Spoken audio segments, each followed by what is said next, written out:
नमस्कार दोस्तों, मैं सब सूरज कुमार फ्रॉम barabinder.com। दोस्तों इस बार सभी को आपका फिर से स्वागत है और आज एक और टॉपिक की बात करेंगे, यानी फिर से हम बात करेंगे स्टॉक मार्केटिंग में। तो दोस्तों स्टॉक मार्केटिंग का जो आज का टॉपिक है उस टॉपिक का नाम है कंपनी स्ट्रेंथ, यानी कंपनी का जन्मपत्री। तो आज इस पे बात करेंगे, इस कंपनी के बारे में जानने की कोशिश करेंगे कि जन्मपत्री से क्या होता है, क्या है, कैसे काम करता है और किसमें क्या क्या पैरामीटर्स होते हैं। तो सबसे पहले how to access company strength, यानी कंपनी के स्ट्रेंथ को कैसे एक्सेस कर सकते हैं। दूसरे में किसी भी कंपनी को चेक करने के लिए कुछ पैरामीटर्स होते हैं स्ट्रेंथ को चेक करने के लिए, जिस तरह कि जैसे मान लीजिए हम ब्लड चेकअप कराते हैं ब्लड, तो उसमें क्या क्या जरूरत होता है, उस जैसे ब्लड ग्रुप, शुगर का लेवल कितना है, उसके बाद में हेमोग्लोबिन एक्सेट्रा, यानी बहुत सारे अलग अलग विटामिन डी की कमी है या क्या है, ये सब चेक किया जाता है। उसी तरह कंपनी के स्ट्रेंथ चेक करने के लिए भी कुछ पैरामीटर्स होते हैं। तो आइए उस पैरामीटर्स से बात करते हैं, एक एक पॉइंट को आपको समझाने का कोशिश करते हैं। तो सबसे पहले यहाँ पे 5 पैरामीटर्स इसमें बताया गया है। सबसे पहले हम बात करेंगे मार्केट कैपिटलाइजेशन, यानी कि मार्केट का क्या है कैपिटलाइजेशन, कि मार्केट के कैपिटलाइजेशन क्या होता है, यानी कि मार्केट के कुल वैल्यू को ही बोलते हैं कैपिटलाइजेशन, यानी कि मार्केट का वैल्यू क्या है, नेटवर्थ कितना है, उसको ही बोलते हैं। जैसे कि हम बात करें इसमें कंपनी का वैल्यू कितना है, हमने बताया आपको, यानी कितना कंपनी का वैल्यू है, जैसे 5,000 करोड़, 10,000 करोड़ कितना है, इसको ही बोलते हैं। उसके बाद में नंबर ऑफ शेयर्स, इसमें नंबर ऑफ शेयर्स कितना है, इसमें ये लिस्टेड है। पहली बात तो ये लिस्टेड होना चाहिए, बीएसई एनएसई या बहुत सारे प्लेटफॉर्म है उस पर लिस्टेड होना चाहिए, ताकि उसके बाद इसका शेयर प्राइस लगता है, क्योंकि आईपीओ लेके आता है उसके बाद। तो इसमें आपको नंबर ऑफ शेयर देखने को मिलेगा, पर शेयर का प्राइस कितना है, इसके अकॉर्डिंग तो आपको देखने को मिलेगा कि भाई ये कंपनी का जो इंटरेस्ट है, यानी कि सॉरी कंपनी का जो टोटल वैल्यू है, कैपिटलाइजेशन कितना है, इसमें आपको देखने को मिलेगा। यानी कि टोटल वैल्यू जो होगा कंपनी का मल्टीप्लाई 1 शेयर, यानी एक शेयर कितना का है मल्टीप्लाई कीजिए, आपको वहां पे उतना रेशियो मिल जाएगा किसी भी कंपनी का टोटल वैल्यू का। उसके बारे में जैसे हम बात करें नीचे, जैसे लाइक में कंपनी के बारे में बात करें, रोसरी बायोटेक कंपनी का कंपनी था, जिसका हम बात करें टोटल शेयर 5 करोड़ था। उसके बाद में उसका प्राइस पर शेयर 700 है। तो जैसे इसमें हमने बोला कि एक शेयर का जो कीमत है पर शेयर का मल्टीप्लाई जितना भी आपके पास शेयर है उसमें मल्टीप्लाई कीजिए, उसके बाद टोटल जो आएगा वो आपका कंपनी का टोटल वैल्यू होगा, यानी कैपिटलाइजेशन होगा, कैप होगा। तो इसमें 7,000 इंटू 500 करोड़ इंटू 3,500 करोड़ इसका टोटल वैल्यू हो गया। उसको हम नेक्स्ट बात करें, इसमें एग्रीगेट वैल्यूएशन की हम बात करें, इसमें कैसे देखेंगे, तो उसका मतलब डिपेंड ऑन शेयर, यानी कि इसमें फिक्स नहीं रहता है, क्योंकि शेयर मार्केट के बारे में आप जानते हैं कभी कम हो जाता है, शेयर प्राइस कभी बढ़ जाता है। ये डिमांड और सप्लाई के ऊपर डिपेंड करता है। मान लीजिए कंपनी का प्राइस अच्छा ऊपर शेयर जा रहा है तो ये प्रॉफिट देगा, या सेल हो रहा है तो ये लॉसेस में जाएगा। तो ये हमेशा रहता नहीं है, रियल टाइम हमेशा बदलते रहता है। दूसरा हम बात करें number of share into share price, हमने बताया आपको अगर चेक करना किसी भी कंपनी का टोटल वैल्यू, तो इसमें आप ऐसे कर सकते हैं। उसके बाद company worth in stock market, worth in stock market में जैसे आप उसमें देखने को आपको मिलेगा इसमें कैश फ्लो कितना है, उसके बाद रियल टाइम वैल्यू आपको शो करता है कि हाँ भैया अभी इस कंपनी का शेयर का इतना प्राइस चल रहा है, तो इसके अकॉर्डिंग टू अभी जो कंपनी का वैल्यू है इतना होना चाहिए नहीं होगा, क्योंकि मिनटों में सेकंडों बदलता रहता है। तो इसमें जस्टिफाई करना नामुमकिन है, क्योंकि भाई ऊपर नीचे हो जाता है, तो इसमें की अनुमान लगाया जाता है। उसके बाद नेक्स्ट बात करें हम कॉस्ट पर शेयर, यानी कि एक कॉस्ट कितना आ रहा है शेयर का, ये भी आपको वहां पे देखने को मिलेगा। उसके बाद में price as per supply and demand, हम बताया आपको कि भैया ऊपर नीचे जो प्राइस जाता है सप्लाई और डिमांड के बेसिस पे ही आता है।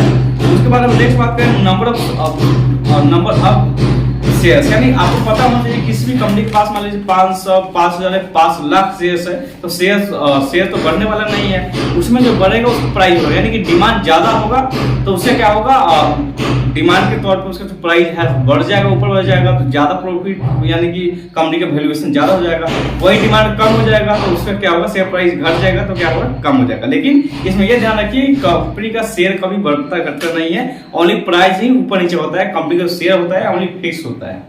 और ऐसा शेयर फिक्स नहीं होता कि किसी भी कंपनी का प्रोडक्ट का दाम ज्यादा हाई ज्यादा कम नहीं होता, यह बात ध्यान रखिए। इसीलिए कंपनी का जो शेयर हो हमेशा फिक्स रहता है, ओनली उनका जो प्राइस है वो ऊपर नीचे होते रहता है।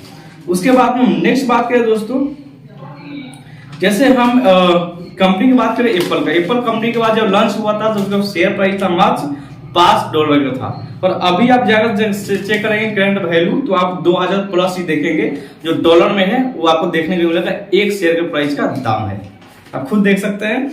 तो इसके बाद रिलायंस प्राइस का हम बात करें तो दो साल पहले का बात करें वहां पे तो मात्र 800 रुपए, रिलायंस इंडस्ट्री की बात कर रहे हैं, उसका शेयर प्राइस था मात्र 800 रुपए था। और अभी जाकर देखिएगा 2200 प्लस हो गया, यानी 2200 प्लस हो गया है। आप वहां पे यानी कि देखिए कितना कम से कितना ज्यादा तक यहाँ पे आ चुका है, क्योंकि जो इसमें यानी कि सप्लाई के अकॉर्डिंग टू डिमांड इसमें इंडस्ट्रियल यानी कि बहुत ज्यादा है। यहाँ पे जो कंपनी बताया जा रहा है यहाँ पे सॉरी रिलायंस इंडस्ट्री की बात करें तो इसका जो डिमांड है बहुत ज्यादा, इसलिए इनका शेयर जो है प्राइस बढ़ गया। उसके बाद नेक्स्ट बात करें, अगर कंपनी का सेल प्राइस बढ़ रहा था, बताया आपको डिमांड ज्यादा है तो भाई कंपनी का शेयर प्राइस बढ़ेगा, डिमांड कम है तो कम होगा। क्योंकि अभी ये पेटीएम का बारे में बात करते हैं तो समझ रहे हैं कि पेटीएम जो दिक्कत चल रहा है जिसकी वजह से उनका शेयर प्राइस कितना गिर गया, क्योंकि वो डिमांड में है ही नहीं, डिमांड में है नहीं मतलब कि जो है वो भी अपना शेयर बेच रहा है, तो इसकी वजह से उसका शेयर है वो कम हो गया। और यही डिमांड में रहता है तो इनका जो शेयर प्राइस है ज्यादा ऊपर होता है, ज्यादा प्रॉफिट देता है। उसके बाद नेक्स्ट बात करें मार्केट कैपिटलाइजेशन की, फिर से हम बात करते हैं तो इसमें आपको 3 टाइप्स का आपको बिजनेस देखने को मिलेगा। पहले बिजनेस होता है इसमें स्मॉल कैपिटलाइजेशन होता है। स्मॉल मतलब जिस कंपनी का टोटल वैल्यू होगा 5000 करोड़ से नीचे वो स्मॉल कैप में आता है। और मिड कैप की हम बात करें यानी 5 करोड़ से लेके 20 करोड़ के बीच में जिस कंपनी का जो यहाँ पे 5000 जो कंपनी का जो वैल्यू टोटल वैल्यू होगा कम से कम 5000 करोड़ होगा वो स्मॉल में आता है, स्मॉल कैपिटलाइजेशन में आता है। और जो मिड का बात करें 5000 करोड़ से लेके 20,000 करोड़ तक जो आता है उसका टोटल वैल्यू उसको मिड कैप कहते हैं। और लार्ज कैप कहते हैं कि बड़ा बिजनेस किसको कहते हैं, जिसमें 20,000 करोड़ से ज्यादा का वैल्यू हो उसको हम लार्ज कैप कहते हैं। उसके बाद नेक्स्ट हम बात करें तो लार्ज कैप कंपनी 2000 करोड़ से ज्यादा होगा, अभी उन्होंने बताया आपको। उसको मार्केट कैपिटलाइजेशन के अकॉर्डिंग टू इसमें देखने को आपको मिलेगा, यानी कि जो बड़ा बड़ा कंपनी होगा इंटरनेशनल लेवल पे भी काम करना स्टार्ट कर देती है। उसके बाद में रिलायंस इंडस्ट्री की हम बात करें कितना शेयर है, कुछ आइए कुछ कंपनी के बारे में जाने की। टॉप जो कंपनी है ऊपर इंडिया में चल रहा है उसका भाई जो शेयर है कितना शेयर है उनके पास। तो सबसे पहले हम बात करें सबसे जो टॉप लेवल कंपनी में इंडिया में बताया जा रहा है वो रिलायंस इंडस्ट्री है। तो उसका जो शेयर है अभी स्टॉक मार्केट में वो है 13,61,000 करोड़ शेयर है उनका शेयर यानी ये सबसे बड़ा कंपनी है इंडिया का। उसके बाद नेक्स्ट बात करें टीसीएस टाटा कंसल्टेंट्स, क्या आपने नाम सुना होगा रतन टाटा, उसका शेयर प्राइस है 8,50,000 करोड़ का यहाँ पे शेयर है ओनली। उसके बाद नेक्स्ट बात करें एचडीएफसी बैंक का, एचडीएफसी बैंक है उसमें 6 लाख करोड़ का यहाँ पे उनका शेयर है। उसके बाद में इन्फोसिस का बात करें, इन्फोसिस का जो शेयर है यहाँ पे लिस्टेड स्टॉक मार्केटिंग में 4,000 करोड़ है। तो ये टॉप लिस्ट में था कंपनी जो इंडिया में है, इनके शेयर है सबसे ज्यादा है स्टॉक मार्केट में, तो इनके कैपिटलाइजेशन बहुत ज्यादा है। उसके बाद नेक्स्ट बात करें अर्निंग पर शेयर, इन दोनों में बात करें अर्निंग पर शेयर क्या होता है कि एक शेयर में हमें कितना प्रॉफिट हुआ। तो ये अर्निंग शेयर के अकॉर्डिंग बात करें प्रॉफिट आफ्टर टैक्सेस, यानी टैक्सेस से मिलाकर जो प्रॉफिट होता है डिवाइडेड बाय शेयर, यानी शेयर आपके पास कितना है। जैसे मान लीजिए हम एग्जांपल पे बात करें, हमारे पास जो प्रॉफिट प्लस टैक्सेस के साथ में 100 करोड़ का है वैल्यूएशन, तो हमारा एक शेयर का प्राइस कितना होना चाहिए डिवाइडेड बाय जितना हमारा शेयर है उतना, तो डिवाइडेड मान लीजिए 10 करोड़ हमारे पास शेयर है उसमें से हम उसको क्या करेंगे डिवाइड करेंगे, तो आ जाएगा आपको अर्निंग पर शेयर 10 रुपए, यानी कि एक शेयर पे हमें जो फायदा हुआ कंपनी की तरफ से कितना हुआ 10 रुपया। यानी किसी भी हमें कंपनी का जो निकालना होगा और अर्निंग पर शेयर ईपीएस इसको बोलते हैं शॉर्ट फॉर्म में, तो आपको टोटल जो वैल्यू है वो देखना होगा। उसके बाद नंबर ऑफ शेयर्स है उसको उससे आप डिवाइड कर देंगे तो आपका जो एक शेयर का प्राइस है वहां पे आपको निकल कर आ जाएगा।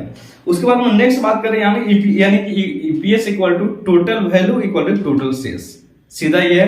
उसके बाद नेक्स्ट बात है कंपनी दो में, यानी एक और कंपनी की एग्जांपल लेते हैं। दूसरा कंपनी मान लीजिए कंपनी का वैल्यूएशन 200 करोड़ है, उसका यहाँ पे शेयर आउटस्टैंडिंग, यानी आउटस्टैंडिंग अंडरस्टैंडिंग का आपने बारे में सुना होगा, कोई भी शेयर है आउटस्टैंडिंग चला गया ऊपर चला गया, तो आइए इसकी वीडियो में बात करेंगे आगे।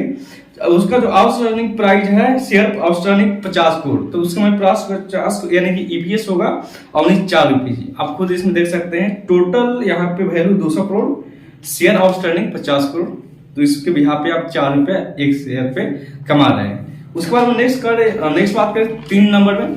3 नंबर में दोस्तों जो बताया गया है price to earning ratio. Price to earning ratio क्या होता है, कैसे चेक करते हैं कंपनी का, आइए जानते हैं।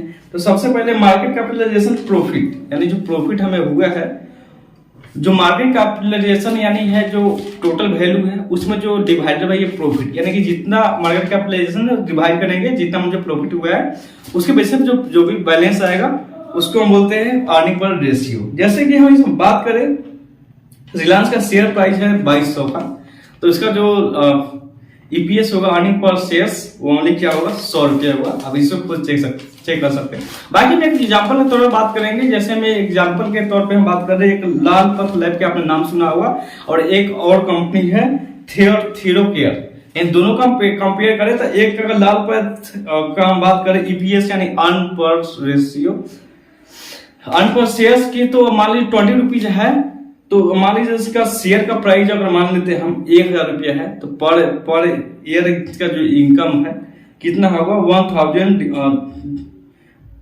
डिवाइडेड बाई 20, यानी कि इसमें भी डिवाइड करना है। डिवाइड करेंगे तो टोटल इसमें आएगा 50 टाइम्स। वही अगर बात करेंगे केयर्स में तो ईपीएस इसका जाने की मान लीजिए जिसकी ईपीएस है 10 रुपया, 10 रुपया ईपीएस है, उसका शेयर प्राइस है 200 है, तो इसमें कैसे पता चलेगा पर ईयर जो इनकम है कितना है, तो इसमें 200 डिवाइडेड बाई 10 यानी ईपीएस 10 है, तो डिवाइड करेंगे यानी कि लाल पथ लैब जो 50 टाइम्स हमको बेनिफिट दे रहा है, जबकि यहाँ पे जो थीरोकेयर है 20 टाइम्स दे रहा है।